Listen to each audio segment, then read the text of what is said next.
सीतापुर आज़ाद समाज पार्टी के राष्ट्रीय अध्यक्ष चंद्रशेखर आज़ाद ने आज सीतापुर में जिला स्तरीय कार्यकर्ता सम्मेलन में भाग लिया, जिसमें उन्होंने आज़ाद समाज पार्टी के पदाधिकारियों व कार्यकर्ताओं को कई बड़ी बात कही व उन्होंने सम्मेलन में कई पार्टियों को लेकर निशाना साधा। आगे आप देखें कि आज़ाद समाज पार्टी के राष्ट्रीय अध्यक्ष चंद्रशेखर आज़ाद ने मीडिया से बात करते हुए क्या कहा, आप भी सुने। और लोकसभा चुनाव की तैयारी को लेके जिला स्तरीय कार्यकर्ता सम्मेलन चल रहे हैं। पहला सम्मेलन हम लोगों ने इटावा में किया, दूसरा उन्नाव में और आज सीतापुर में, कल आजमगढ़ में और परसों मऊ में। ये इसलिए है कि पश्चिम में हम लोग बहुत मजबूत हैं और पूर्वांचल में भी हमारे लोग लंबे समय से काम कर रहे हैं। हमारा ये प्रयास है कि आज़ाद समाज पार्टी तेजी से आगे बढ़े और जो जन समर्थन तेजी से आज़ाद समाज पार्टी पक्ष में हो रहा है, जो मेहनत हमारे भीम आर्मी आज़ाद समाज पार्टी के नेता कर रहे हैं, वो अब उनको प्लेटफार्म मिले। अब उनके लोग लोकसभा जीते, उनके लोग आगे बढ़े और जाके जनता के हितों के लिए संसद में जाके अपनी बात रखें। इसी बात के मद्देनज़र आज सीतापुर में सम्मेलन हुआ। ऐतिहासिक ड्यूटी, बहुत सारे लोगों को उन्हें प्यार आशीर्वाद दिया। मैं सीतापुर के सभी जिले, मंडल, विधानसभा, बूथ, सेक्टर के सभी नेताओं का बहुत बहुत धन्यवाद करता हूं। उन्होंने काफ़ी ताकत लगाई और मैं यहाँ के मीडिया का भी धन्यवाद करता हूं कि उन्होंने एक लंबे समय इंतजार करके मुझे मेरी बात। बनारस में बेचियों की घटनाओं को लेकर क्या कहना चाहिए, जो लड़की के साथ दुष्कर्म किया गया? वो तीनों ही जो आरोपी हैं वो भारतीय जनता पार्टी से जुड़े हुए हैं और ये उनकी कोई पहली घटना नहीं है। जिनको आज की सरकार में अपराधियों को सत्ता का संरक्षण है, इसका खामियाजा बहन बेटियों को भुगतना पड़ रहा है, आम आदमी को भुगतना पड़ रहा है। क्या राम मंदिर जो है प्राण प्रतिष्ठा में शामिल होंगे आप? देखिए, ये बीजेपी का कार्यक्रम है, क्योंकि कुदरत के घर जाने के लिए किसी न्योते की जरूरत नहीं होती। वो जो न्योते मिल रहे हैं, मुझे तो न्योता नहीं मिला। ये भाजपा कार्यक्रम है और ये चुनावी एजेंडे के अनुरूप ये कार्यक्रम है। आस्था व आदमी का व्यक्तिगत इशू, आप अलग, आपकी आस्था किसी में हो सकती है, मेरी किसी में हो सकती है। लोग अपने माँ बाप को भी भगवान मानते हैं, कुछ लोग ऐसे होते हैं कि माँ बाप को भी कुछ नहीं मानते। सर, जैसा तो मेरा मानना ये है, सर जैसा कि आपने भी बताया कि आजम खान जेल में बंद है, क्या सर मिलने जाएंगे उनसे? मेरा मानना ये है कि धर्म को राजनीति में नहीं जोड़ना चाहिए, इसके नुकसान है। धर्म व्यक्ति को जोड़ने के लिए, धर्म इंसानों के लिए, लेकिन अगर इंसानों को का यूज धर्म के लिए होगा तो ये खतरनाक है। पहले भी कई बार इसके नुकसान उठाने पड़े हैं। डॉक्टर रितु सिंह सर, पहले भी कई बार इसके नुकसान उठाने पड़े हैं और भविष्य में भी इसके नुकसान उठाने पड़ेंगे। इसलिए क्योंकि राष्ट्र सबका है, अनेक धर्मों के लोग भारत में निवास करते हैं, सबकी भावनाओं का ध्यान रखते हुए सरकार को काम करना चाहिए। सरकार सबकी होती है, सरकार को टैक्स कोई एक आदमी नहीं देता, कोई एक जाति नहीं देती, एक धर्म का, सब लोग टैक्स देते हैं। तो सरकार का जो की जिम्मेदारी वो सब लोगों के प्रति है, ना कि किसी एक व्यक्ति, किसी एक बिजनेसमैन या किसी एक नेता या किसी एक समाज के प्रति। आप बताइए सर। डॉक्टर रितु सिंह 115 दिनों दिल्ली में उसने विश्वविद्यालय के बाहर बैठी हुई, उनको सरकार ने, वो पुलिस वालों ने डिटेन करके उनको जेल में डाल दिया और कहा कि धारा 144 लागू है लगातार। 115 दिनों से रितु सिंह बैठी हुई, उनको न्याय नहीं मिल रहा है, इसके बारे में क्या कहेंगे? आप यहीं से हो? सर, मैं हरदोई से हूँ। हरदोई वाले साथियों, उसको 140 दिन के लगभग हो गया। आप उसकी, एक तो उसके आंदोलन की संख्या कम मत करो दिनों। दूसरी बात, वो उसको कोई जेल में नहीं डाल सकता, वो बहादुर बहन है हमारी छोटी सर, जैसा कि भी आपने और उसने कोई अपराध नहीं किया कि उसको कोई जेल में डाल दे। वो स्वतंत्र रोज आंदोलन करने जाती है, पुलिस डिटेन कर लेती है। सर, जैसा कि मीडिया के लोगों को जानकारी तो कर लेनी चाहिए भाई।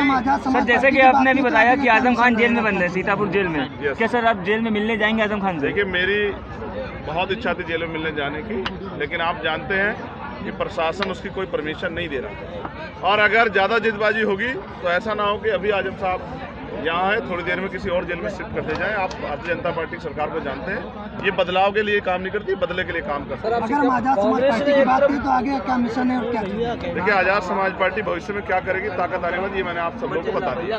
और आज़ाद समाज पार्टी अभी हर उस गरीब, कमजोर, जाति से ऊपर उठ के हर उस व्यक्ति की आवाज़ है जिसके साथ अन्याय हो रहा है या जिसकी भी कोई समस्या है। आज़ाद समाज पार्टी क्या गठबंधन से लड़ेगी या अकेले लड़ेगी? ये आज़ाद समाज पार्टी का फैसला, इसका फैसला उसकी लीडरशिप लेगी। मैं तो पार्टी का वर्कर हूँ, कांग्रेस, ये पार्टी का फैसला। और आप सीतापुर वासियों को क्या संदेश देना चाहते हैं? मैंने संदेश दे दिया सीतापुर वासियों को। कांग्रेस की जो है, सबसे पहले धन्यवाद देता हूँ हमारी माओ का, बहनों का, बच्चियों का, जिनका प्यार आशीर्वाद मुझे हमेशा मिलता रहा।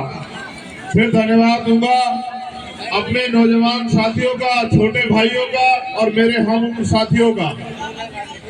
उन्होंने हमेशा समय समय पे मेरी बात के साथ खड़े होकर एक प्राइमरी स्कूल के हेडमास्टर के बेटे को इस उत्तर प्रदेश और देश में पहचान दिलाने का काम किया। ऐसे भीम आर्मी आजाद समाज पार्टी के सभी नौजवान साथियों का मैं धन्यवाद करता हूँ। मैं धन्यवाद करता हूँ मुझसे उम्र में बड़े हमारे सम्मानित बुजुर्गों का, बड़े भाइयों का, मीडिया के साथियों का भी, पुलिस के साथियों का भी मैं धन्यवाद करता हूँ।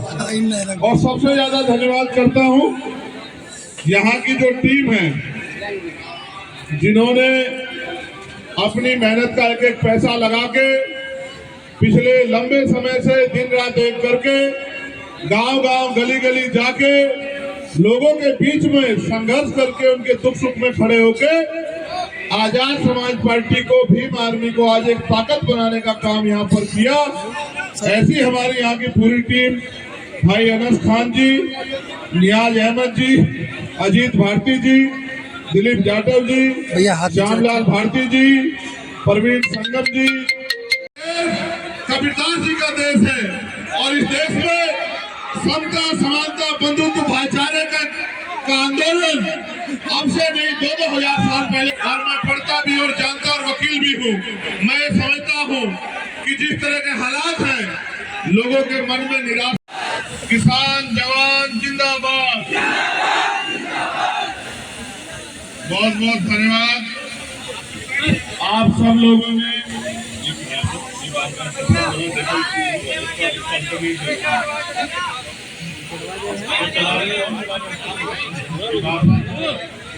हेलो, या फिर इसकी बताओ। चलो ठीक। अरे भैया इसको आप बता दीजिए। मैं आपसे आग्रह करूंगा, अरे डॉक्टर साहब, बहुत है जगह कम है, मगर मेरे सामने हमारी छोटी बहनें खड़ी हैं। मैं आपसे आग्रह करूंगा आगे के छोटे भाई बैठ जाए, वरना नुकसान होगा। किसी बेटी का बहन को तकलीफ होगी तो अच्छा नहीं लगेगा। के कम का मंदिर नहीं देखा, वो धूप पे हंसी देख ली, अंदर नहीं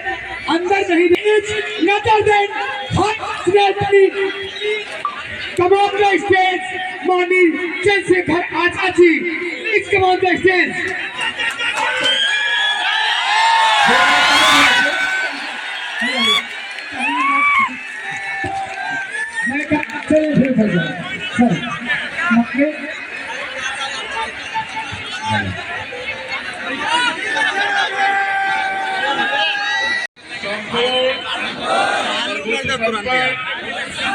समाजवादी, पंथनिरपेक्ष, लोकतंत्रात्मक गणराज्य बनाने के लिए तथा उसके समस्त नागरिकों को सामाजिक, आर्थिक और राजनीतिक न्याय, विचार, अभिव्यक्ति, विश्वास, धर्म और उपासना की स्वतंत्रता,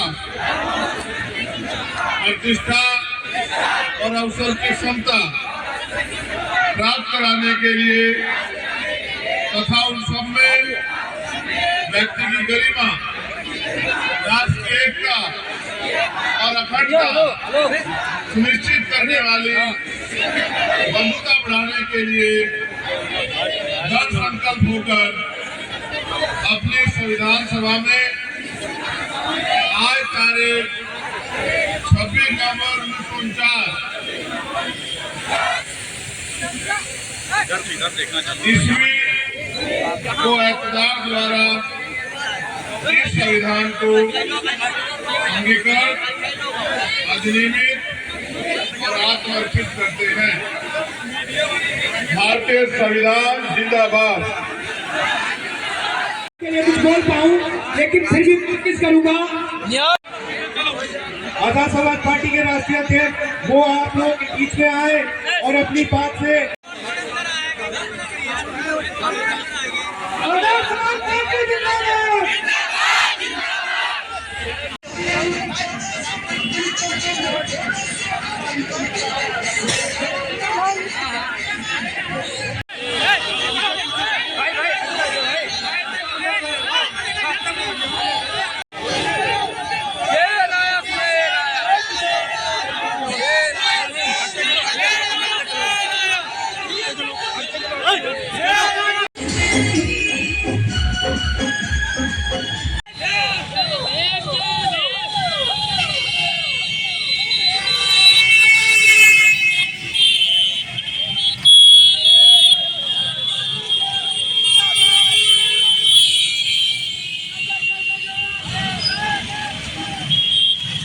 सब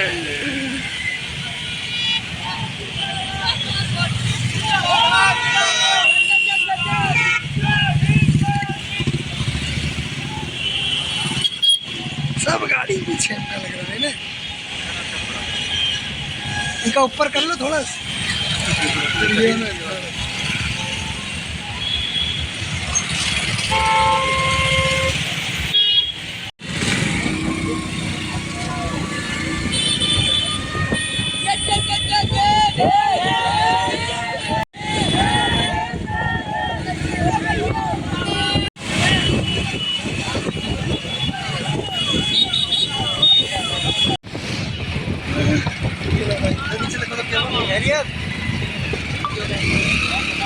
बढ़िया और सब बढ़िया। हाँ वो कहाँ नहीं हुआ